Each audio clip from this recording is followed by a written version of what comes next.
All right, so I know we're just getting served the chicken and vegetables now, but I wanted to take a moment just to introduce you to our keynote speaker. Dr. Arthur Nelson is from the University of Utah, and he's an economist who does a lot of groundbreaking work on what we're going to what America and what our cities are going to look like in the future. So I'd like you to all welcome him, and I look forward to seeing what he has to say. Thank you very much.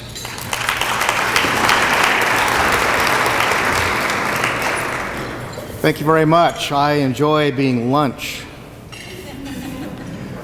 I actually prepared a presentation and sent it up here about a week ago or so, but once I got here and saw a lot of things on the ground, and especially learning this morning about the local challenges, opportunities, and everything else, I decided to change my presentation top to bottom. So this is just now finished, and some of this information is actually brand new, world premiere kind of stuff.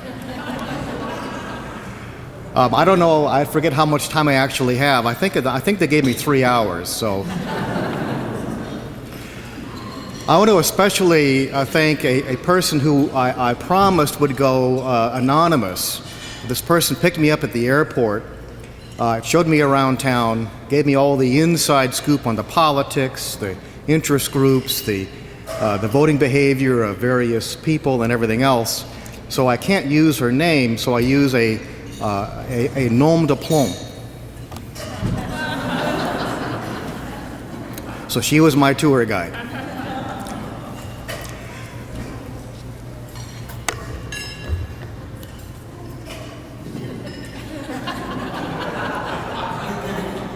Is that supposed to improve things? I guess it does improve things. Okay.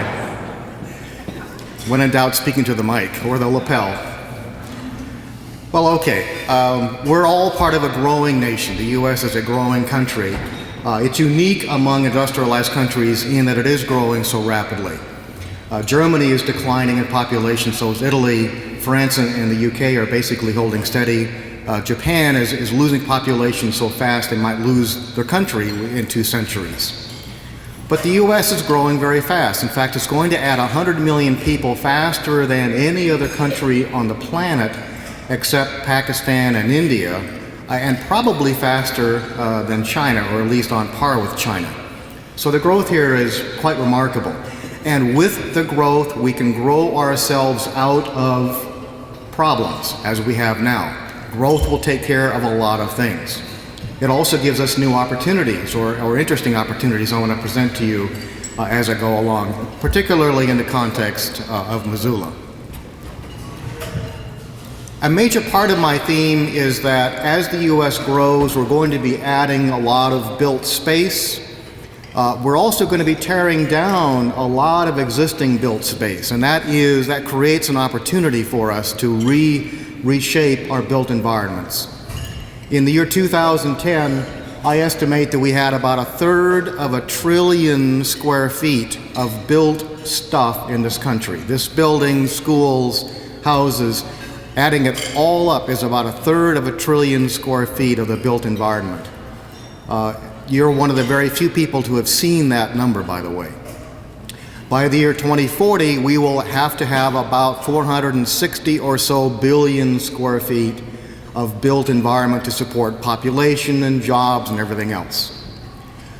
Well, between now and 2040, that means we have to add about 130 billion square feet of new stuff to the built environment, but we're going to be tearing down and replacing about 150 billion square feet of already existing buildings. So really, in 2040, 2/3 of what we see in 2040 does not exist right now, with half of that difference being new development for growth, the other half of that difference being the replacement of existing stock. So let's look at the Missoula metropolitan area. I looked at the metropolitan area. City boundaries to me are almost meaningless, except of course in policymaking, which I'll get to later on. So I look at the metropolitan area. In 2010, Missoula Metro has about 110,000 people. I'm going to look primarily to the year 2030 in this presentation, not always, but usually. So in 2030, the Missoula Metro will have about 140,000 people.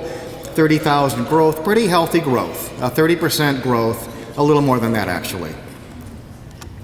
In terms of residential units, you're going to have to increase your supply of residential units from about 47,000 units, that's my crude guess of what you have here, to about 59,000 residential units by the year 2030.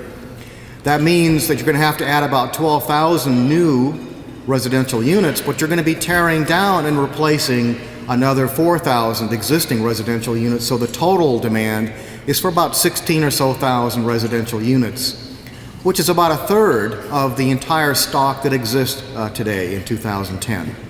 That's pretty healthy growth. Employment growth, the Missoula metropolitan area actually imports workers from multiple counties, and you all know that. We heard about that this morning. So the Missoula Metro's employment base is about 70,000 people, give or take because of the economy right now, but it should be about 70,000 people.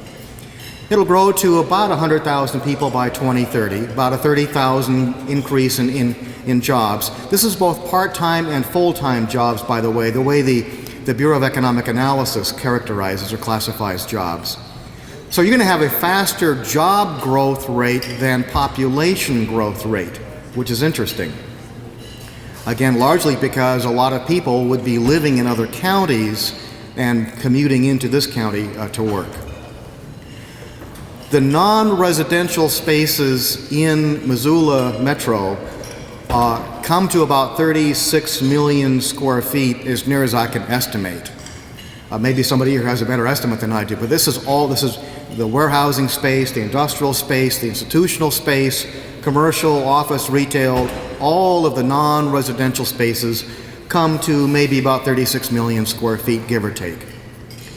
You'll have to have about 49 million square feet of this kind of space by the year 2030, so you're going to have to add about 13 million square feet to your non-residential stock. But you will tear down and rebuild the equivalent of all non-residential spaces that exist today between now and 2030. Except maybe the university, or some hospitals, or maybe this building. Maybe this building is doomed. Actually, having stayed here, no, I won't go there. It's a fine place. Actually, it is. Great views, too. But the point is that the non-residential spaces are not durable. As a planner, I try to inform my planning colleagues around the country about the differences between spaces, kinds of spaces, and their implications for long-range planning. When you approve a subdivision or when you approve any kind of residential development, you have committed that land to that use forever. That's because in this particular chart here, I've done some analysis, only one in the country that's done this. What we find is that the typical home built after World War II will last about 170 years. So if you approve a subdivision and build homes in that subdivision, it's not going to be until the year 2200, roughly, that it might become possible to redevelop that subdivision. And by the way, this goes for apartments and condominiums and townhouses as well, not so much for the manufactured homes. At the other end of the spectrum, we have the non-residential land uses, the retail spaces, the Class C, maybe Class B offices and other spaces. They last 20 years, 30 years, roughly in that range. They are not durable.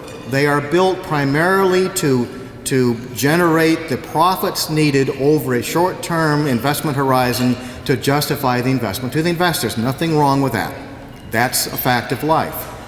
But as a consequence, they're not durable spaces, and they're basically designed to be replaced, whether intentionally or not.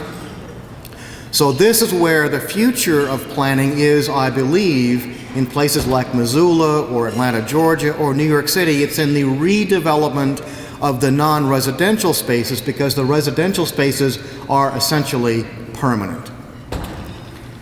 So adding all the numbers up, this is a very crude estimate for the Missoula metro area, but you're looking at about $12 billion in construction between roughly now, when the economy comes back, between roughly now and the year 2030.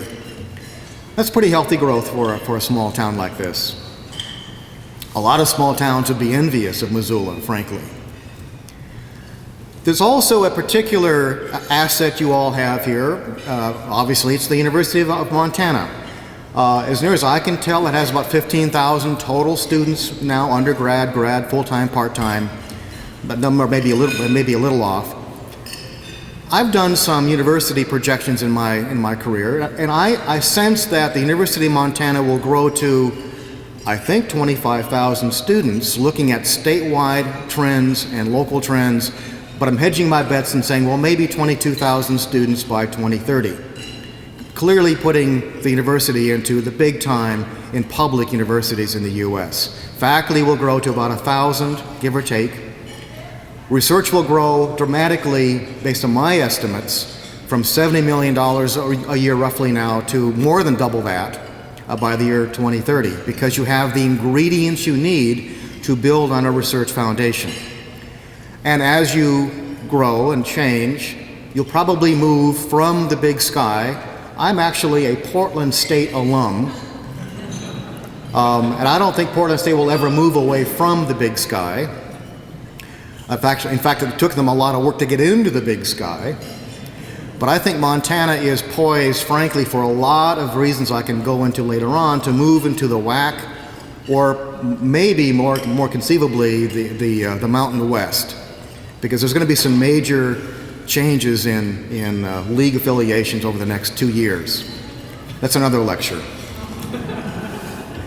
Well, how does all this grow? We're facing fundamentally different demographic challenges than we faced at any time since World War II. We heard part of that this morning, and I'm going to amplify some of the issues and findings that were presented this morning. I really enjoyed this morning's presentation by the university researchers, by the analysts, the commentators, the city planner.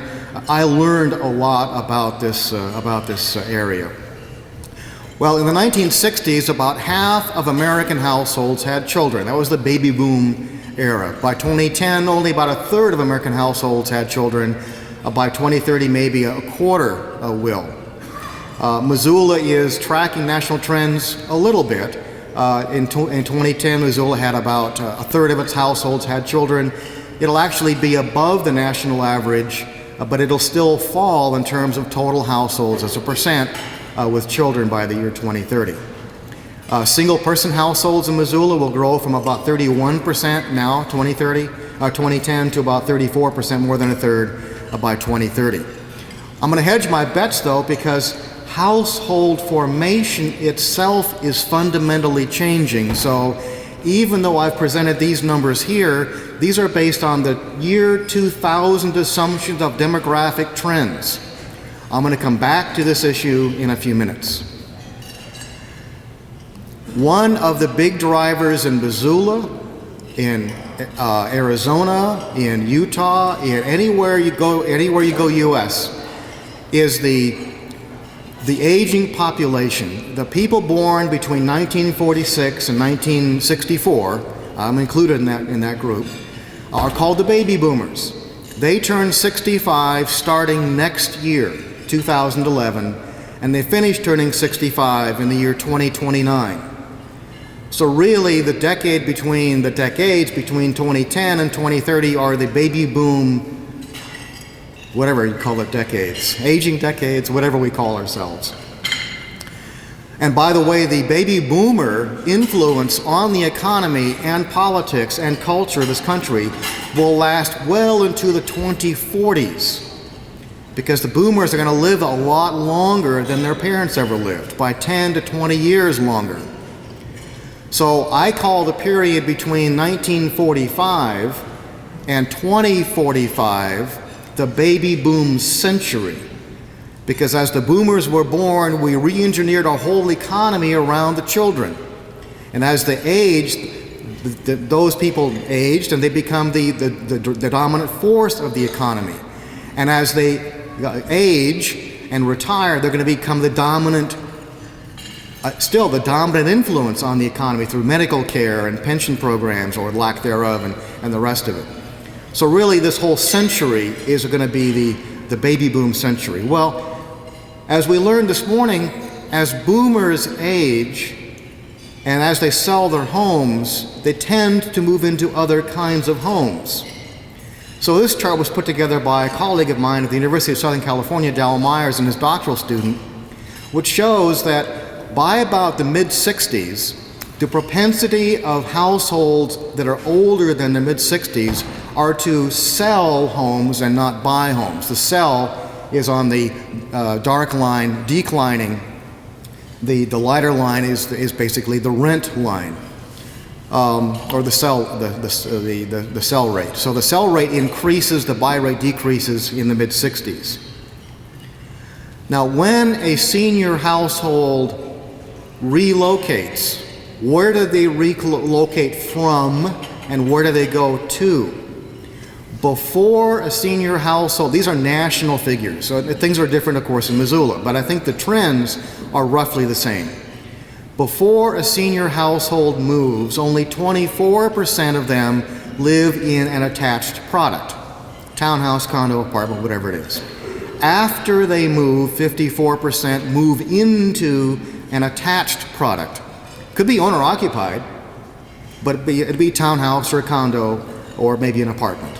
And in fact, my grandmother and both my grandmothers in their 70s did this. My mother in her late 60s did this. So I've seen firsthand this transition of seniors from detached homes principally to attached homes.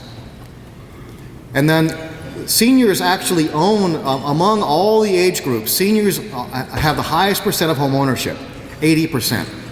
So 20% of seniors before they move rent, but after they move, 60% of seniors rent.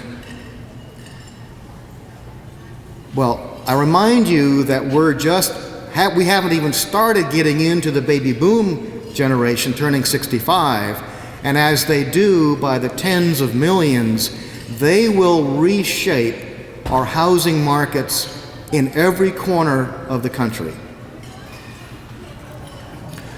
So there's going to be what I would call the great senior sell-off. Remember, 80% of seniors own their homes, but 60% when they relocate rent their homes. And that figure will vary by where you are in the country, of course, but that's the overall trend.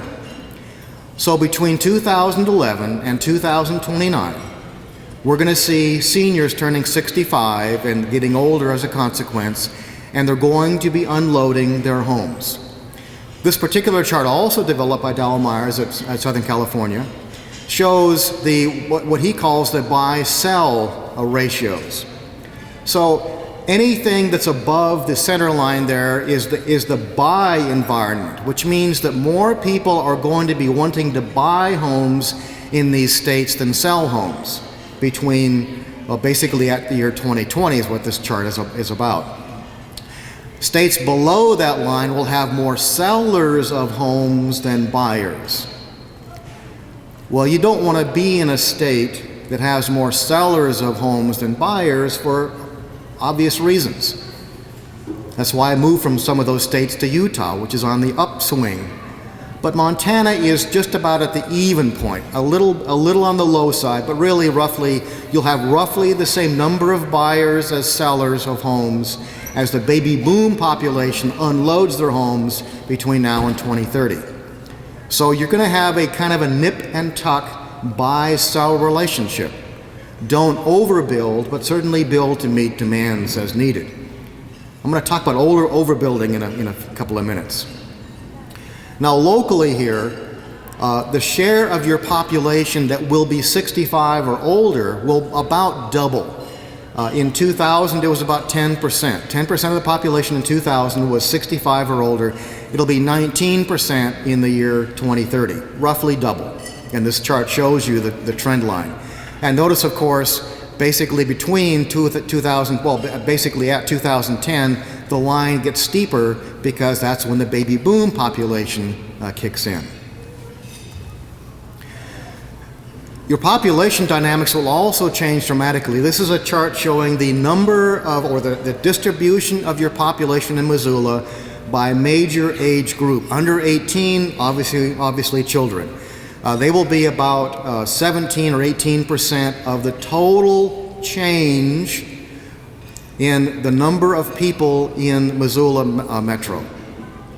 About 12% of the total change of people in the Missoula Metro will be those between 18 and 24, the young adults. An even smaller figure, 10%, will be those between 24 and 44. Those between 45 and 64, sort of the maturing families, will only be about 20% of the share of change. It'll be the seniors that will be 40% of the share of population change between now and 2030.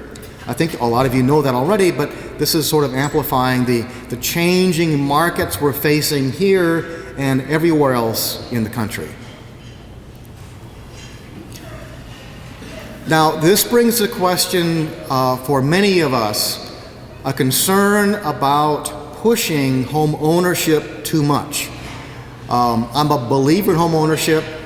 But I worry that we might have pushed home ownership a bit too much, especially in the early to middle 2000s, and we're paying the price now. I don't know what the right relationships are. I wish I did know, but I'll give you some sort of factoids about if we push the home ownership too far, it can come back to bite us.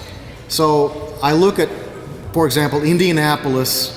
Was claimed by, I think it was the NAHB a few years ago, to be the nation's most affordable metropolitan area for housing. That's a good thing. Affordability is a good thing. But at what price is affordability worth it? When I looked at the Indianapolis median sales prices of homes over the period 1991 to 2005, from data from the NAHB, and of course adjusted for inflation, so it's constant dollar comparisons, what I found was that over this period, 1991 to 2005, the typical home or average home in Indianapolis lost $20,000 in current dollar value, about 13%. So is home ownership an investment with a rate of return? Maybe not everywhere. Certainly many places, but it may not be the same everywhere.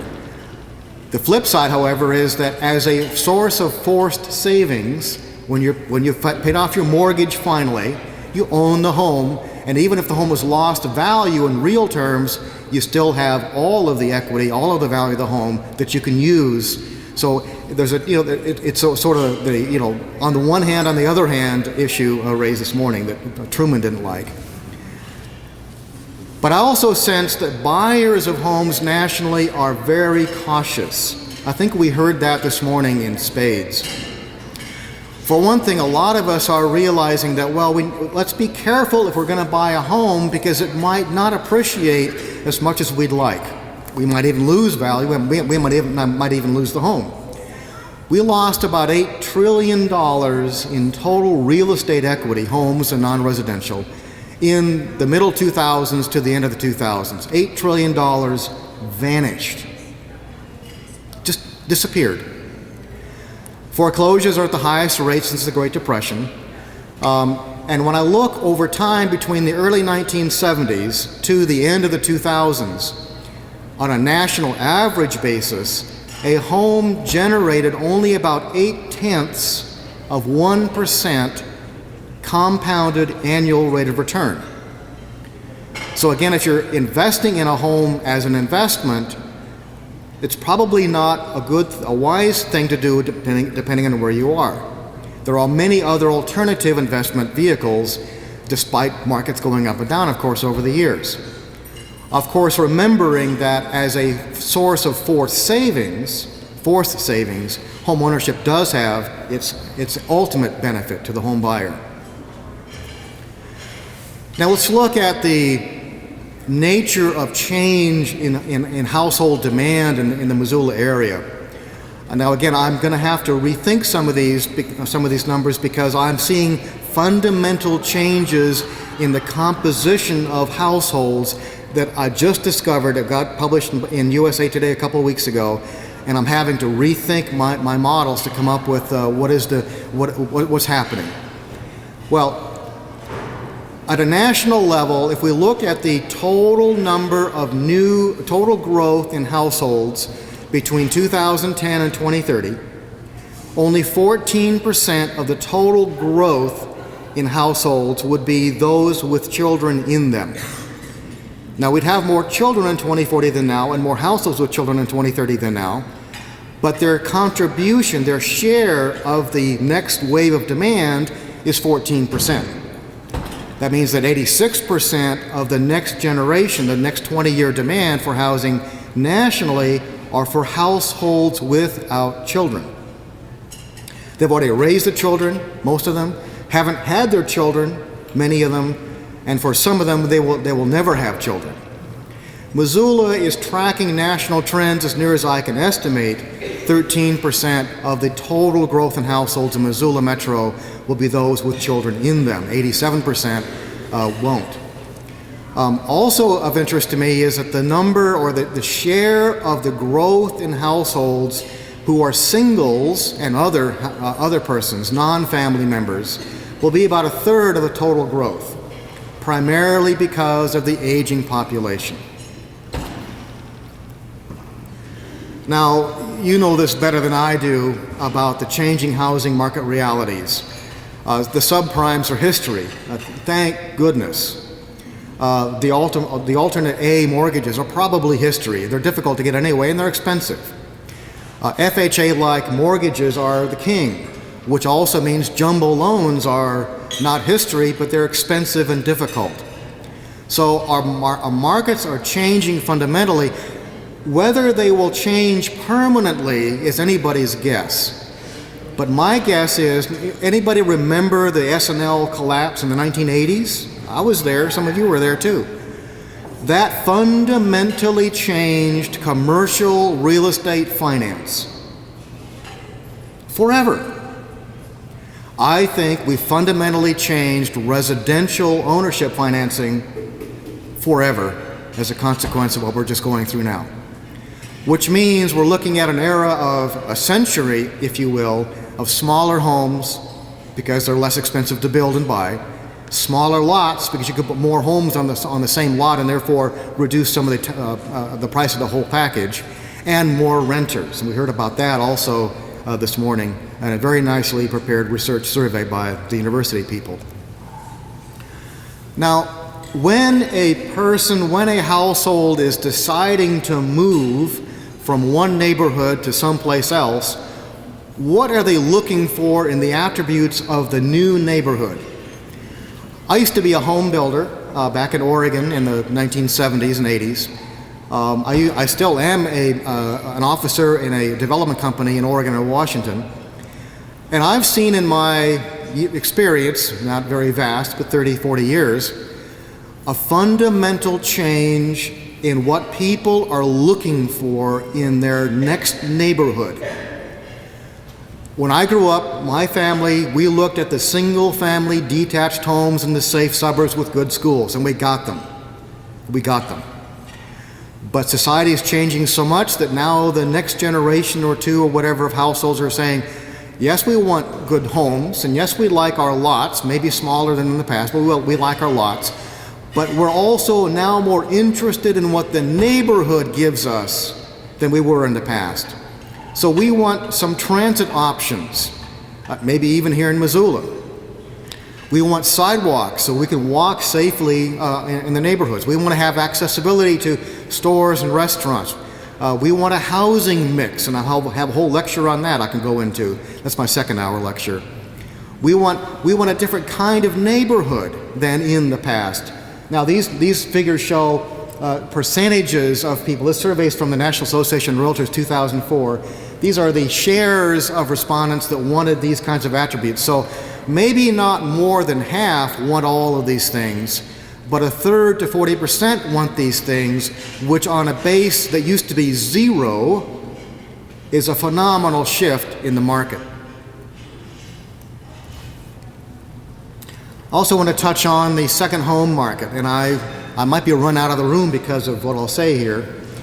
A lot of areas of the country, I'm in one now, Utah, used to be in one, Georgia, Virginia, a lot of areas of the country were living off the second home market, and rightfully so. It existed, it was strong. I worry about reliance on the second home market as a principal element of a local economy, because who are the buyers of second homes? They're not the seniors. Only 4%, only 4% of households over 65 buy or own a second home. 4%. Most of the owners of second homes are people actively earning incomes, people between 25 and 65. And once they transition, what is the last thing a senior wants to do? Complicate their lives or simplify their lives? So when you buy a second home, you tend to complicate your life. Now, not everybody, of course, but if only 4% of seniors own a second home, according to the federal government statistics, I worry about reliance on the second home market. Secondly, what's the principal source of the down payment for the second home? Primary home equity. It's gone. And second homes are oftentimes the luxury because the family is taking care of their children first. Most of us, anyway, are taking care of our children first, putting them through school or maybe giving them the starter home loan from mother and father to the child to get in their first home. If we have no more equity in our homes, or our equity has been tanked, and we need whatever value in the home we have for the pension planning, that means that taking care of our children will be compromised, leaving even less resources for a second home. So I worry about reliance on a second home market in most parts of the country, though not everywhere. I think Jackson Hole will do just fine, thank you, but I think other parts of the country will be challenged. Now, a thought occurred to me going through the morning presentations. I think we fundamentally have the notion of housing affordability wrong. It's by accident, actually, but it's wrong. The accident is that HUD and the FHA and so forth had to decide many decades ago what is the sort of acceptable relationship of income to mortgage purchase, PITI. Answer was, 30%. So arbitrarily, maybe some studies. I worked at HUD for a year and I said, show me the studies. Nobody could show me the studies. It was just kind of evolved. It used to be 25%, by the way. Now it's considered too low. So that was moved to 30% in the 1970s. So the magic 30% means that we shouldn't spend more than 30% of our income on the house. Otherwise, the house is not affordable to us. I'm an economist. I'm an urban economist. Urban economists look at the world in terms of location, the cost and value of the location. Location means accessibility. Accessibility means the cost of transportation, getting yourself from the house to the job or to the store to the hospital. So from my perspective, affordability is based on the location cost, not just the house. National average, we spend about 45% of our incomes, national average, on housing plus transportation. H plus T equals C, cost. Well, what if we spent 30% on our housing, and we spend 15% therefore on transportation, but what if we move someplace and cut our transportation cost down to 5% of income rather than 15%? Can I roll the 10% savings into the house? So I'm buying at 40% loan to value or income to mortgage because my transportation cost is only 5%? No, I can't do that. There's no reward for me to save on my transportation cost and capitalize the savings into a house where the transportation cost savings are lower. That is backward. Now, we've tried experiments, location-efficient mortgages, to sort of find ways to fix some of this relationship. And just as we were learning about them, the housing market collapsed. So I worry about our flexibility these days in reconsidering what we consider as an affordable house. But I think we need to. I think we need to find ways to incorporate transportation costs into the house price package. Then we can be honest about what is affordable and what is not, in my view. So this particular chart shows Bozeman. On the left-hand side are the yellow are the census tracts where the average incomes can support a mortgage of 30% or less. I mean, the income to mortgage ratio is 30% or less. The blue is where it's higher because transportation costs are higher in the blue areas. I'm sorry, the left is not the transportation cost. The transportation costs on the right-hand side, when we factor transportation costs into the affordability index, we find that we have fewer people who are living in affordable housing as a consequence. This is done by the Center for Neighborhood Technology based on some modeling that me and my colleagues did at Virginia Tech when I was there a couple of years ago. Okay, things are changing. In 2000, average household size in Missoula metropolitan area was about 2.39 people, lower than the national average, but you have a lot of students here. Demographers projected average household size in Missoula to fall to 2.3. It's been falling nationally since we measured this thing. In 1900, average household size was 4.5. In 1990, it was 2.65. In 2000, it was 2.59. It was supposed to be 2.52 in 2010, national average. What happens when you have the same population but declining household size? You increase demand for housing. What happens when you have growth and decreasing household size? Even more demand for housing. What happens when household size increases? Housing demand falls. So between 2000 and 2010, a lot of us were advising clients, mea culpa, saying household size, national average will drop from 2.59 to 2.52. It doesn't sound like a big drop, but it is. It's 4 million homes over that period of time, when in fact it's going to be 2.63 in 2010. When the census finally comes out a year and a half from now, we'll learn that the average household size in 2010 was 2.63 nationally, not 2.52 as we all predicted.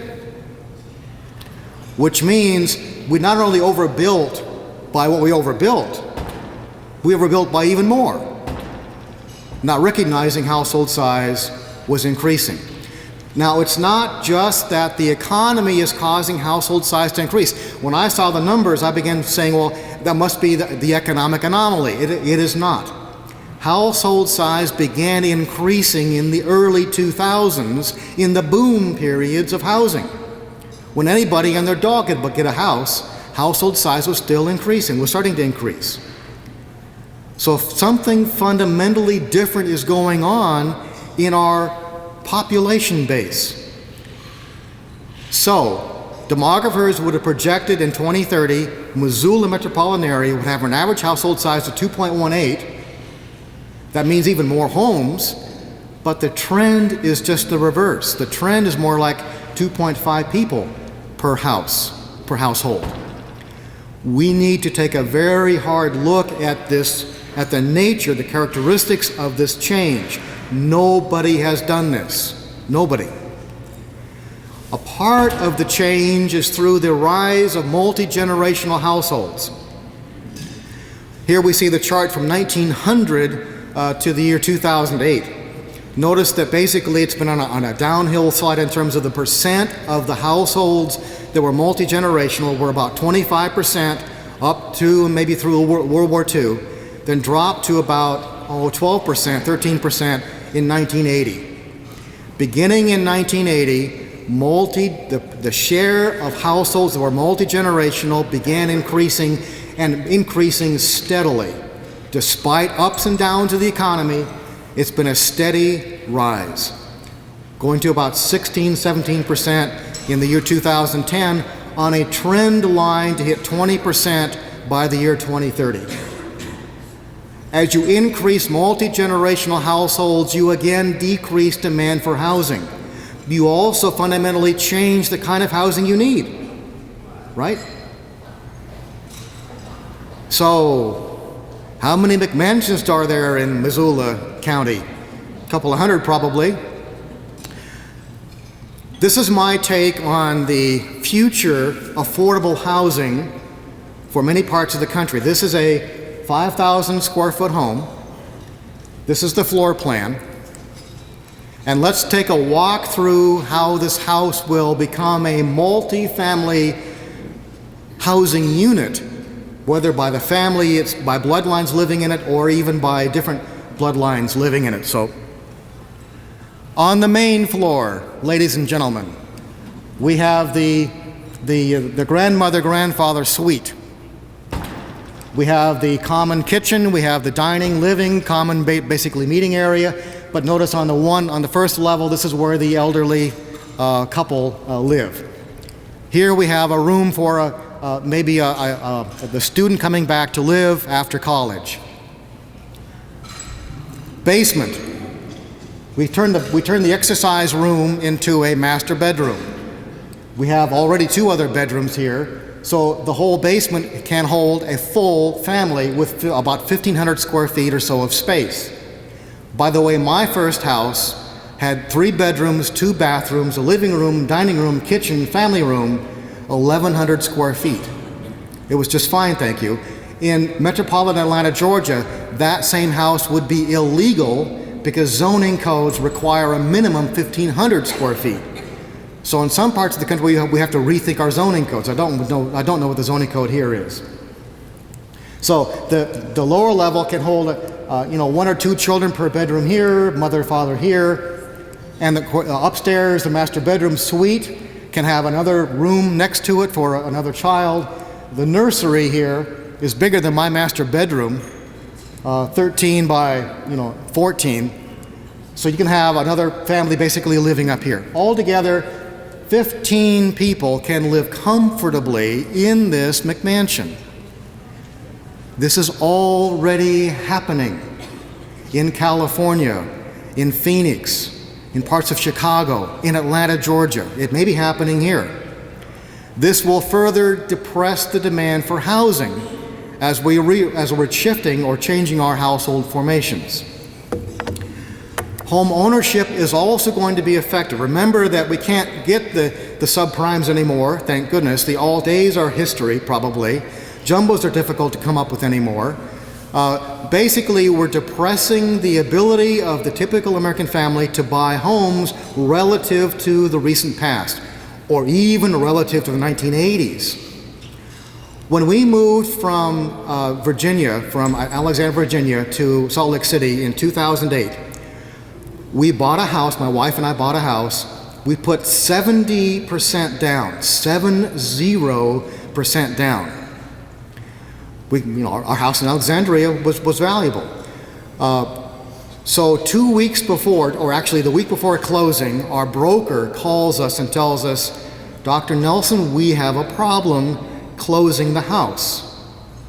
I'm thinking, what can possibly be wrong? A 70% down payment. Well, sir, it turns out our underwriters realized that you're not technically going to be employed by the University of Utah until July 1, and we're closing on June 15. I say, what? The university president signed a contract giving me one of the only 10 presidential professorships in all of the university, and I can't buy a house? Well, we're sorry, sir. We'll see what we can do. Well, they worked it out. But I told the story to the new planning director for Salt Lake City. He had the same experience. If it's difficult for us to buy a house, what about our children? That's how tough it is. And will it stay that tough? Maybe not so tough, but it's going to be tougher than it has been in the past. That's going to have an effect on home ownership rates. This is a national average projection that I came up with in 2009, and Harvard University actually collaborated it a little later in 2009. We're looking at a home ownership rate at 2020 of between 62% and 64%. You know, what does that mean? We had a high of 69% home ownership rate in 2005. In the year 2000, we had about a 65% home ownership rate. We will have the declining home ownership rate will further depress, obviously, the demand for housing. Now, this metropolitan area is about 62% home ownership rate. It went up a little bit in the middle 2000s. I don't know by how much, but I suspect it's going to go down below 62% by about the year 2020, maybe around 58%, maybe 60%. I have competition, I guess. So, with all of these things that you're registering and all of the information presented this morning and changing demographics and changing housing finance, where does that leave us? That leaves us with a need to reshape our existing urban built environments, much like Missoula has in the immediate area around here. So I point out your attention to what I call the new promised land. This is a dead mall. I've seen a few around here, actually. You've got a few of those around here. We have a few hundred around the country, actually thousands around the country.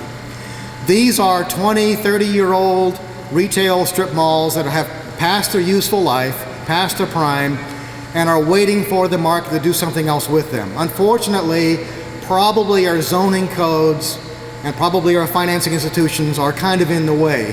So we might have to marshal public resources, public energy, to leverage a new kind of way to use this kind of property around the country. But these things have wonderful opportunities for rebuilding. They're large areas, they're flat areas, they're well drained. They're under single profit-oriented motivator people. All the major infrastructure is in place. You know, water and sewer and storm is right there in the street in front of the property. It's not like having to go through a neighborhood and retrofitting the neighborhood to put in the water and sewer and storm. It's already there in the street. You have 4-lane or 6-lane or 8-lane highways. So these highways are actually what we call transit ready, whether for a bus or for trolley or something. These properties are also committed to non-residential uses. They're in commercial use. And most importantly, from my perspective as a planner, we can turn NIMBYs, not in my backyard people, to YIMBYs, yes, in my backyard, because after all, there's a neighborhood behind here in the trees. There's a neighborhood, and these neighbors don't like having a dead mall in their backyard. They can be turned into advocates for change, provided they're properly engaged in a process that they believe in and that we believe in. So here's some aerial photographs of examples of this. This is actually Athens, Georgia, a dead warehousing area, a dying commercial area down below. This is a map we did for Fort Collins, Colorado, showing we've actually developed a model at Utah that can predict for every non-residential parcel when it can become ripe for conversion to some alternative use. Combining depreciation schedules and land value appreciation schedules and other growth dynamics, we can predict within 5 years when every non-residential parcel can become ripe for conversion to something else. And we did this map for Fort Collins to show that. It turns out that in Fort Collins, they can accommodate all future commercial growth and all future residential growth on existing parking lots and still have space for parking.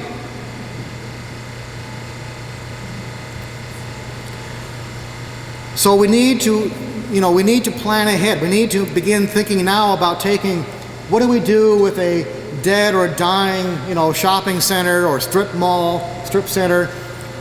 What can we do now to change our plans and change our codes and maybe leverage through some investment and work with developers and owners? What can we do now to move from here to here? Now, these are real examples of real conversions of shopping malls or strip centers into mixed uses. These are around the country, but let's look at the first one, Belmar in Lakewood, Colorado. 100-acre site. It's a big site, but you've got a few of those around here. They took a 0.22 FAR shopping center. 0.22.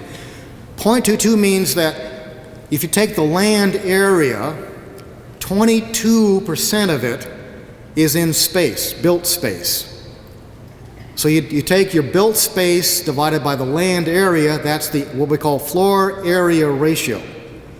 In pre-development, this was a 0.22 FAR shopping center, fairly common around the country.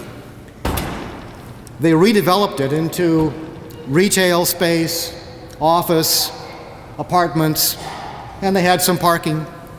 They moved a 0.22 FAR to a 0.7 FAR, and it's all low rise. And it's all its own community now. If you could move your commercial spaces, basically moving your asphalt parking lots in Missoula, just half of them from 0.22, you have about 0.22, 0.23 here. If you move just half of them from 0.22 to 0.7 between now and 2030, you can accommodate all job growth and all new housing unit demand on existing parking lots, just half of them.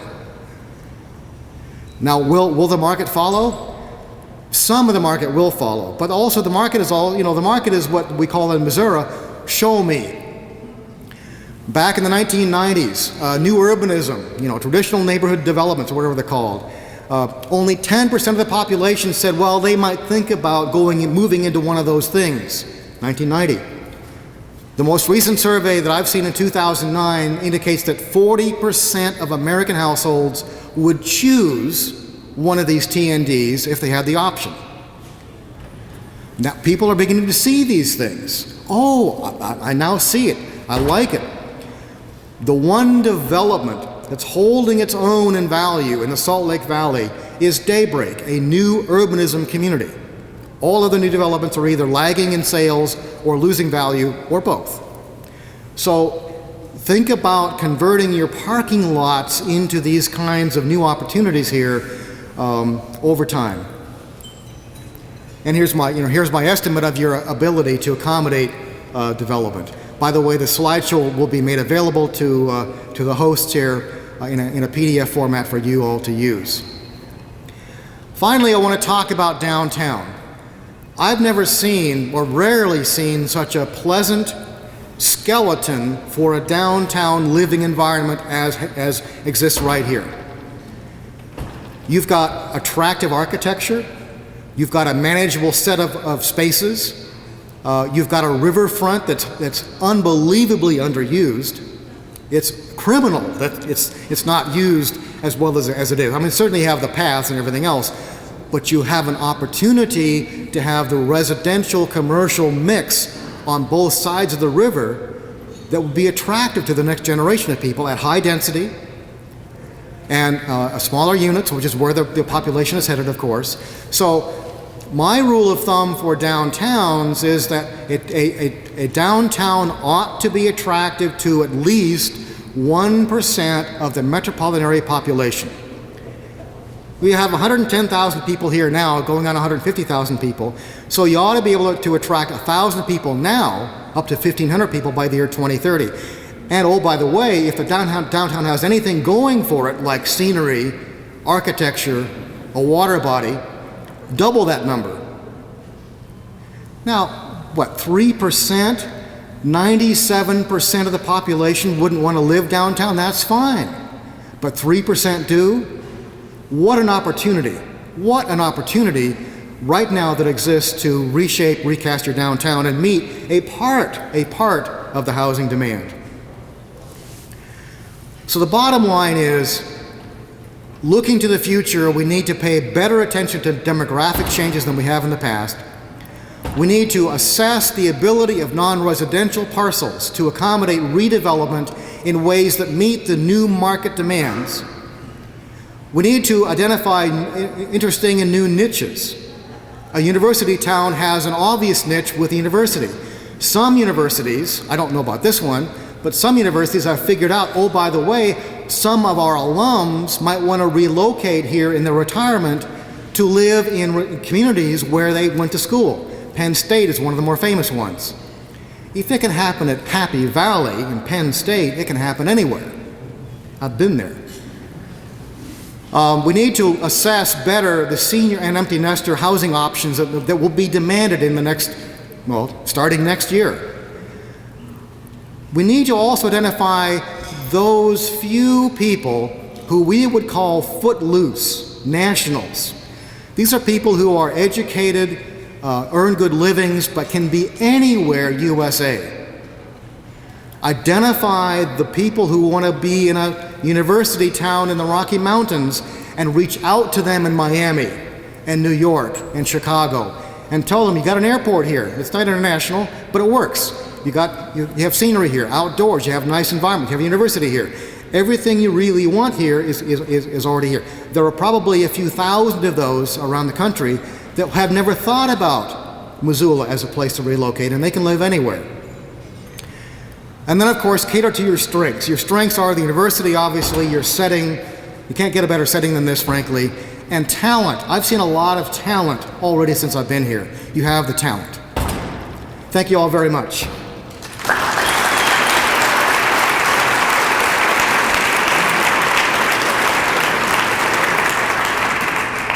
Questions? We have time for some questions.